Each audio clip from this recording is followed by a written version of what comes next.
Hello everybody, and in today's video I'm going to be talking about a small kitchen design. So I will be designing this project space for a small condo kitchen and just discussing the little details. I have my basic measurements that the client provided me, and we have a center point of 72 inches to the center of the hood. So this is the beginning of our design. This is where we want to keep everything in line, and if we want to keep the cost down, the best case scenario is not to move any of the accessories or appliances or plumbing connections. So that's what we need to understand. If we want to be on the budget, we need to stick to the current electrical, plumbing, and accessory points. So I'm starting from the stove, and the client told me that they still want to keep a 30-inch stove, even though it is a small kitchen. It's a condo kitchen. They still would like to keep the stove in being 30 inches. And the second most important location is having our working triangle.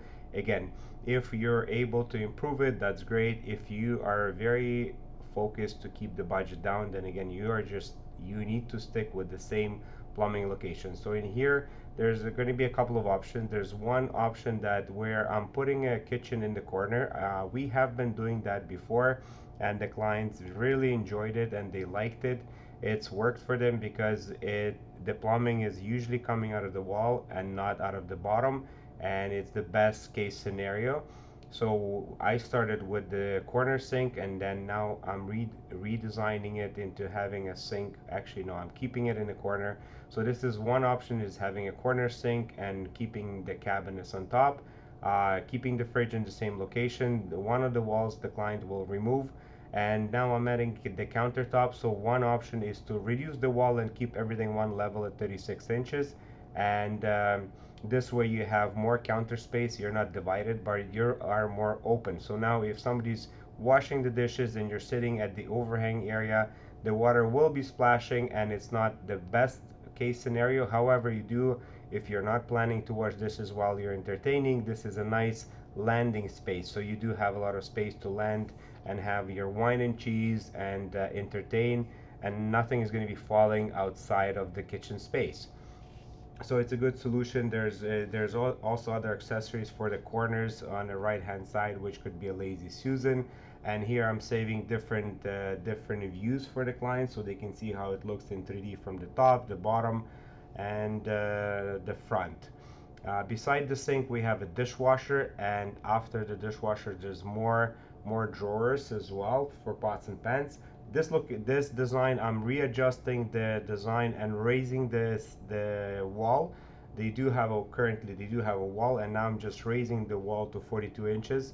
This gives you a nice separation. So as you notice now, the sink is hidden. It's not right in the client's space, and if you do have dishes piled up, it's not visible.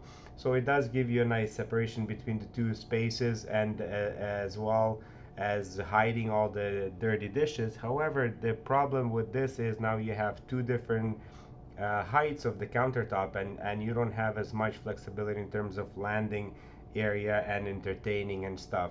So it all depends on how you entertain and how you cook, and what sort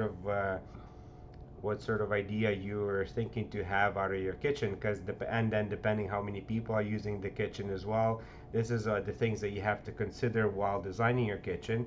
In this particular design, we have a little cabinet on the left of the stove, which could be a nice for your oil racks or spice racks. The cabinet that's left to the fridge with two doors, that also could be a banquet drawers. Drawers are the most convenient for a kitchen. They're the best to have in the kitchen. They're very easy to access and use. However, drawers always add cost to your overall design. So it's totally up to you the way you want it to have the space and the amount of money you want to spend.